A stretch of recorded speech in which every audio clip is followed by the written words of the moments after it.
Yes, good day mga boss. Nandito tayo ngayon sa may barangay Kabatang. Ito yung SLEX TR4 Kabatang.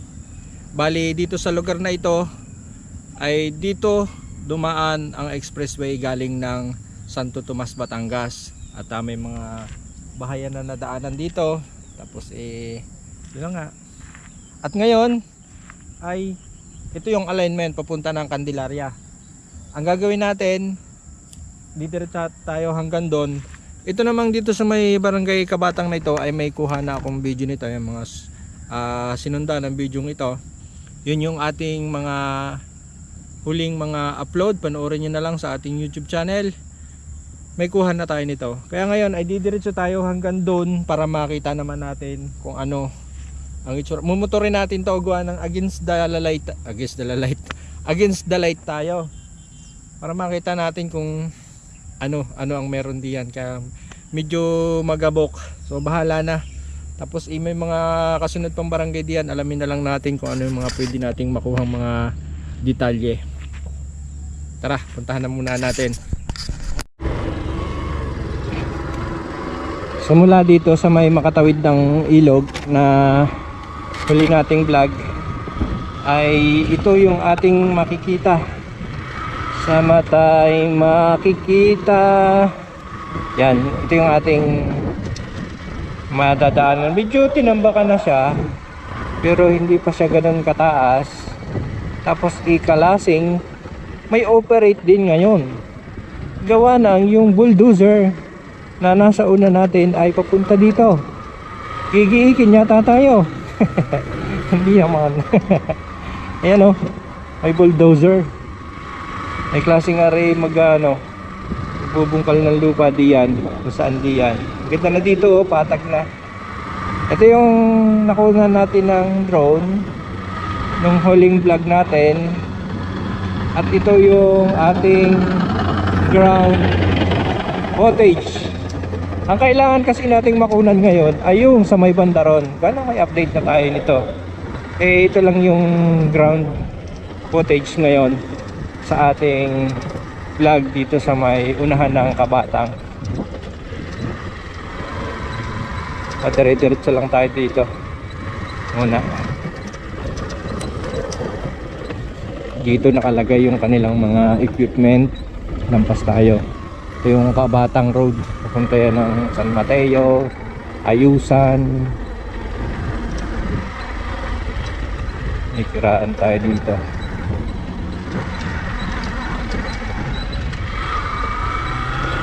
Ganda na oh. Okay. At dito ang umpisa ng ating vlog. Hindi ito naabot ng drone nung tayo ay nagpalipad ng update natin doon sa may Kabatang. Pero Kabatang pa rin naman siguro to. At ito yung ground footage dito. At napakaganda na. Ito ay mababa. Klaseng ito ay lalagyan ng mga culvert o baka lagyan to ng tulay. Medyo magabok to. Hindi biro ang dumaan dito. Kung tayo may kasunod, may sinusundan, ay magabok. Ito yung footage. Mamaya pagdating doon, magkapalipad tayo para makita natin ang itsura nito sa taas. At para siyempre para sa ikagaganda ng ating mga video. May aso sa unahan natin oh. Chuy! Chuy! Oh. Yan. Napakalawak na. Ba't parang ay malawak to? Ba't parang malawak dito? Ang malawak to. Hindi, pagka itinambakan kasi hanggang dito lang yan. Oo. Ayan gilid niyan. Yan lang sakop ng expressway. Yan lawak na yan. Pero ang iangat lang talaga niyan hanggang dyan. Bali halos 2 linya ng kalsada ay ng samento ang ilalayo niya sa gilid. Kaya ang mabubuo dito, yun yung pinakagitna. Are may may marker. Yan. Yan yung pinaka-center o gitna ng expressway. Malawak pa oh. Halos isang 4 lane pa yan isang 6 lane. Ganda dito. Banda-banda rin tayo kapalipad at medyo malapit pa tayo dun sa Kabatang. Mapagtanong kaya dito sa nakamotor. Kaso baka maabala naman natin. Dapat yung hindi nagmotor.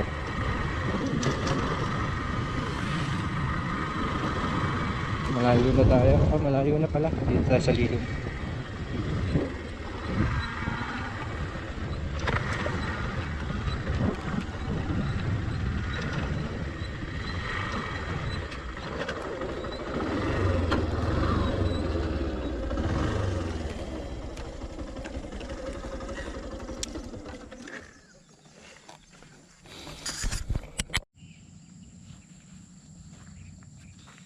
Okay mga boss, mula naman dito sa kinatatayuan natin papunta doon sa may daan ng papunta ng o doon sa may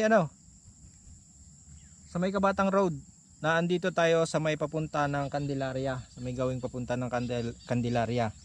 Kaya naman tayo dito pumuesto ay bali ito yung update natin makalampas ng Kabatang.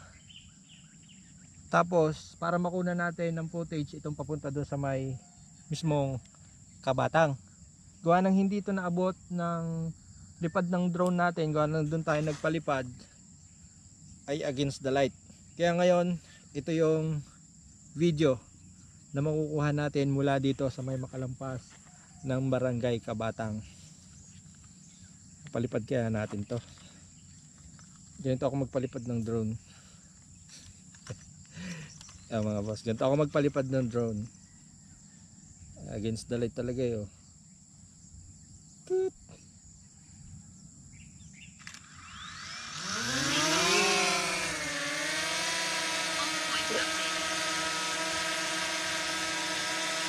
Paano? Atras ako ng kaunti doon.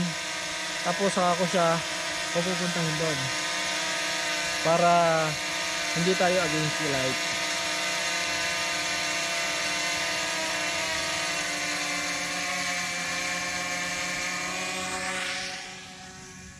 Buti malilom dito.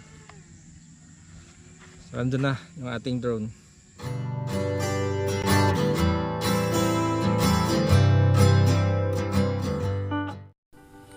Ayan mga boss, tayo ngayon ay nakaharap sa may direksyon ng papunta ng Manila o papunta ng Chao Interchange. Kahit tayo ay nandito lamang sa may una-unahan ng Kabatang Road. Ang ginawa ko diyan ay doon ko iniharap ang camera gawa ng hindi siya against the light. At kaya natin pinakikita to ay hindi to natin nakunan dahil sa masyado malayo. Kaya ngayon ay ito na yung SLEX TR4 dito sa may una-unahan ng Kabatang.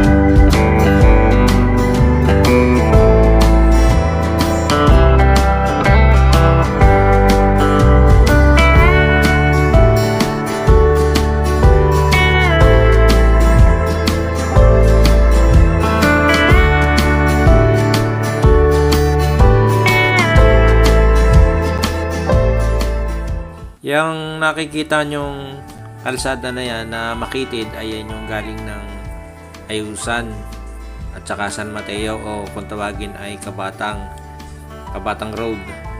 At yan na nga ipinihita natin ng ating drone at nandiyan yung mga equipment ng kontraktor dito sa SLEX TR4 Kabatang. At sadya namang may operation sila ngayon. Kaya gawa ng medyo tinanghali siguro silang labas kaya medyo late yung iba. Hindi natin alam kung ano nangyari. Bakit ganong oras yung kanilang labas. At yan naman yung ating nakikitang yan ay yung papunta ng Ayusan at saka ng San Mateo, Dolores, Quezon. May mga barangay pang madadaanan dyan. At ngayon na nga mga boss ay nakaharap na ulit tayo sa papunta ng ating home point sa may banda-banda road. Ano bang barangay yan? At katulad nga ng sinabi ko ay malalaman nyo mamaya sa mga bata. Meron tayong makakausap yung mga bata. At siya nga pala mga boss, kung bago ka pala sa channel na to, ay huwag mo kalimutan mag-subscribe. Wala pong bayad dyan, para kung sakaling gusto nyo mapanood ulit yung mga video ko, ay ma-update kayo. Pindutin nyo pa pati yung bell button, dapat naka-on yun para pagka tayo ay merong bagong upload ay di ma-update kayo. Kaya subscribe na, libreng-libre po yan. Shoutout nga pala doon sa mga bata na makikilala natin dito.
Anong barangay ito, Toy?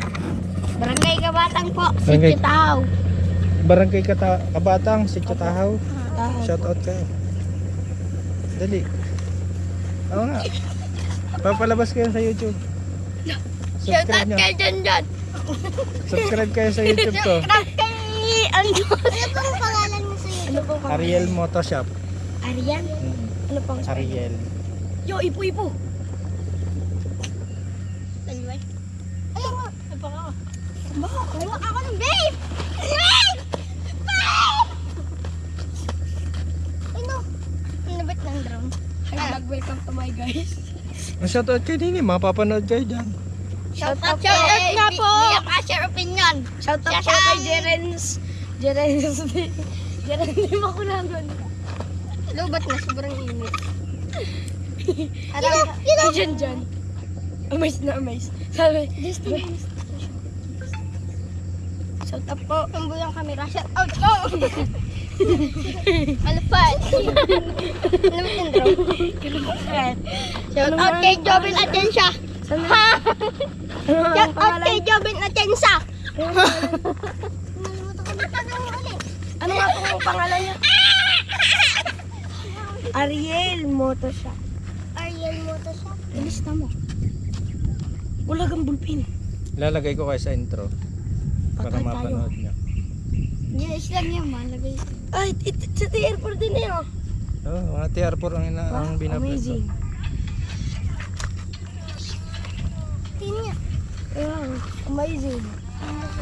Sa airport din eh. Kasa Elena. Kasa Elena. Ano? Follow natin sa bus. Ay, hindi pala. Ayan, kayan. Sa Santo Tomas, Batangas. Hindi, sa Batangas. Tara ka. Okay po. Subscribe kayo ha. Oh, shoutout ulit. At i-edit ko naman yan. Kahit pagpaulit-ulit kayo dyan, pipiliin ko yung maganda. Shout out po kay Marian Opinion. Lapit ka pa, lapit. At para mas Shout marinig. out kay Jobel Atiensya. Shout out kay Kuya Jarek. Shout out kay MJ Ulaga. Shout out. Shout out, dali. Shout out po kay Jen Sabano. Shout out kay Sander Pader. Ano pa pala po yung naikot? Oh. Ariel. Ariel Motoshop. Dati akong gagawa ng motor mas maganda i-vlog to. Di ako yung nag-vlog na lang ng TR4. Maraming nanonood. Ariel. Mamaya si Sander. Ganun pa po kayo din eh. Galing pa ako ng Lusakan. Dire-diretso ako hanggang ano. Hanggang... Ayun, nalipat pa yung drone. Kinokontrol niya. Pagkarte pa. hindi na. Nakailang baba na yan. 3 baba na. Kada isang episode. Magkano po ang pili niya dun sa drone? Kalasing bibili pagka mahal-mahal yan. Ano? 13,000. Oh. Second hand. Oh, second hand. 13,000 na. Tangin naman. Bibili ka pa? Bibili ka pa? Wala pa nga kalahati Parang yung pinang... laruan lang yan, Ang naaabot nito ay kanina pinalipad ko ng 2 kilometers. Distance. Yung malalaki po, mahal po yun Oh, Alaki. 50,000. Ganun. Hindi ka dating minalipad dyan sa atin. Yung malalaki. Pagka ganung malalaki na yung mahal na yun, mga 50. Malawak po ang mabibidyohan ng Oh. Ayan niya, malawak Parehas na lang yun. naman yan. Gawa na ang maximum height lang naman dito sa atin ng lipad ng drone ni lang 120 meters. Hindi na pwede lumampas doon gawa ng yung taas na yun. Ang nalipad na doon ay mga helicopter, aeroplano. Magasanin may batas din dyan sa Ano pa? Pinapataas niyo po din. Nasa sobrang taas. Oo. Natanggal ko yung limit. Naabot po yun sa ulap. Kung nababa ulap, abot. Kung si Sander, kapag ka nagka-drone, bibili akong drone. Lalagyan ng langgam, papakuhanin ng ulap. Ano? Hindi kaya. Hindi kaya. Ang lagi binibili, cellphone ang gusto. Pinawasak yung overbreathing Yung layo, yung bahay na yon. Yung pulang bubong na yon. Lampas pa doon, lipat na rin. Hindi na po kita. Hindi na, sa remote na lang. Dito po. Hanggang dito po. Kaya pong abutin yung bahay niya. Lampas pa doon. Kalapits. Ang gagawin lang ay patataasin lang ng mga 120 meters. Pero pagka ganitong open, kahit hindi na masyadong itaas gawa ng remote, dapat Kalapits. Nalulubat din pala ito. Hello guys, welcome to my vlog. Nood kayo ha. Ilalagay ko kayo sa sa pinaka-intro. So yan, meron tayong naka-meet dito ng mga bataan. Naglalaro lang sila dito. Welcome to my vlog. Thank you. Salamat, Toy. Yop ko na rin ha.